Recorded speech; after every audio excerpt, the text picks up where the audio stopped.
স্যারের সাথে কথা বলতে পারছি না। কালকে আবার যেতে বলেছে। এই মহান আদর্শবান সিওর বাচ্চা যে কয়জনের নাম লিস্ট করছে প্রত্যেকটাকে জেলে পাঠায়। যে হারামজাদার বাচ্চা কোনোভাবেই আমাকে ছাড়বে না। কি না দিয়ে চেষ্টা করছি আমি, টাকা ক্ষমতা সবকিছু দিয়ে চেষ্টা করছি, তাও আমি কোনোভাবে ম্যানেজ। তুমি প্লিজ আরেকবারের জন্য লাস্ট ট্রাই করবা। Your my last. তুমি প্লিজ আরেকটাবার একটু কথা বলে দেখো, উনি ম্যানেজ হলেই সব কিছু সলভ হয়ে যাবে।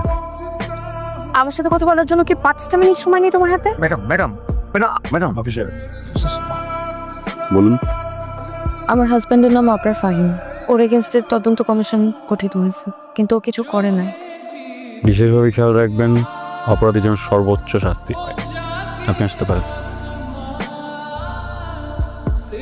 কাইসা, ওই ভ্যাডাবল ছেলেটাকে শিখো। How is possible? ও এখন বাগে পেয়ে আমাদেরকে প্রতিশোধ নিতে যাচ্ছে, আবরারকে ফাঁসাচ্ছে। না বাবা, এটা মনে হয় ঠিক হবে না। কারণ ডিপার্টমেন্টে আবরারের ঘুষ খাওয়া নিয়ে বেশ কয়েকদিন ধরে কথা চলছে। ইভেন ম্যানেজার স্যার আবরারকে এটা নিয়ে ওয়ার্ন করেছে, কিন্তু আবরারের তো মাথায় যায়নি। এখন আবরারের অফিসে কি হচ্ছে সেটা তো আর আমি জানি না, তাই না? আরে ঘুষ খাওয়া ঘুষ দেওয়া এটাই তো এদেশের সিস্টেম। শোন, ভালো করে খোঁজ নিয়ে দেয়, ও নিশ্চয়ই ঘুষ খায়। আমার মনে হয় না ও ঘুষ খায়, তাহলে ব্যাপারটা এখন বিপক্ত। আবরারই ম্যানেজ করুন, ঠিক আছে? আমি অফিসে গিয়ে কথা বলবো, দেখি কি করা যায়। ও যদি তোমাকে আবার অপমান করে? মানে বিপদে পড়লে আত্মীয় গিয়ে চিকার পায়ে ধরে। কাইজার, তুমি কি আমাকে চিনতে পেরেছো? জি না, কে আপনি? আমি প্রসূনের বাবা। সরি, কোন প্রশ্ন? আমি আসলে এসেছিলাম আবরার ফাহিমের ব্যাপারে কিছু বলার জন্য। ছেলেটার যদি এখন জেল জরিমানা হয়, আমার মেয়েটা দুধের বাচ্চাকে নিয়ে অসহায় অবস্থা করবে। এই সমাজে একটা শিশুর বাবা যদি জেলে থাকে, তার বেড়ে ওঠাটা স্বাভাবিক হয় না। লজ্জায় অপমানে আমার মেয়েটা হয়তো মরেই যাবে। তো এখানে আমার কি করার আছে বলুন? দেখুন মিস্টার, আমি দুর্নীতিবাজ উস্কো এই ধরনের মানুষগুলোকে না এখন দেখতে পারি না। বিশেষ করে এদের হয়ে যারা সাফাই গাইতে আসে তাদেরকে পারো না। আপনাকে একটা অ্যাডভাইস দিই, আমার জন্য খুব ভালো হবে রে, প্লিজ এক্ষুনি এখান থেকে বেরিয়ে যান প্লিজ।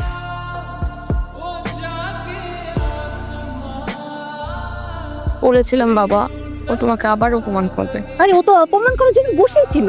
এটা অপমান না, এটা প্রতিশোধ। আমরা পুলিশ দিয়ে ধরিয়ে দিয়েছিলাম, সেই জন্য প্রতিশোধ নিল।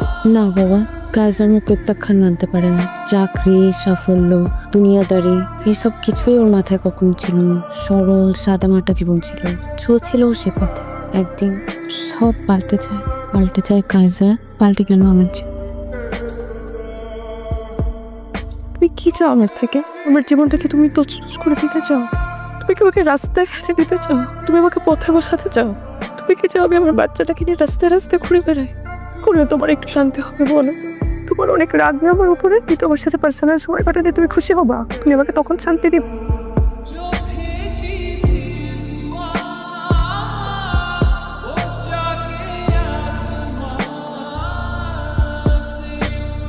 মিসেস ফাহিম, আমি খুবই দুঃখিত আপনাকে এমন একটা জায়গায় রেখেছি। আসলে যে বিষয়ে আপনার সাথে কথা বলবো এটা আপনার জন্য খুব সম্মানজনক না, এই অফিসের সবার সামনে বলতে চাইনি। আপনি বেশ কয়েকবার অফিসে এসেছেন আমার সাথে কথা বলার জন্য, আমি আপনাকে সময় দিইনি। আপনি নিশ্চয়ই ভেবে নিয়েছেন এর পিছনে ব্যক্তিগত কোনো কারণ না। ভুল। আমি বা আমার কোম্পানি আমরা প্রফেশনাল, তাই ডকুমেন্টস ছাড়া আপনার সাথে কথা বলতে চাচ্ছিলাম। ফাইনালি ইনভেস্টিগেশন রিপোর্ট চলে এসেছে। এখানে আপনার হাজব্যান্ডের করা সব ফ্রডের ডিটেলস আছে। একজন সচেতন মানুষ হিসেবে পুরোটা দেখে আমাকে বলবেন এখন আপনার হাজব্যান্ডের সাথে আমাদের কী করা উচিত। তোমার যেটা ভালো মনে হয় তুমি করো, আমার তোমাকে বলার কিছু নেই। মিসেস ফাহিম, আমরা অবিবেচক নই। আপনার পরিবারের বিষয়টা আমরা ভেবেছি, আপনার সন্তানের বিষয়েও ভেবেছি। আপনার হাজব্যান্ড যে পোস্টে চাকরি করছিলেন তার জন্য আমরা বাড়ির থেকে আপনার কাউকে হায়ার করছি। অ্যাপয়েন্টমেন্ট লেটার আপনি চাইলে কাল থেকে জয়েন করতে পারেন। ওয়েলকাম। কাইজার, আমাকে কি একবার নাম ধরে ডাকবে? Good luck. বসুন।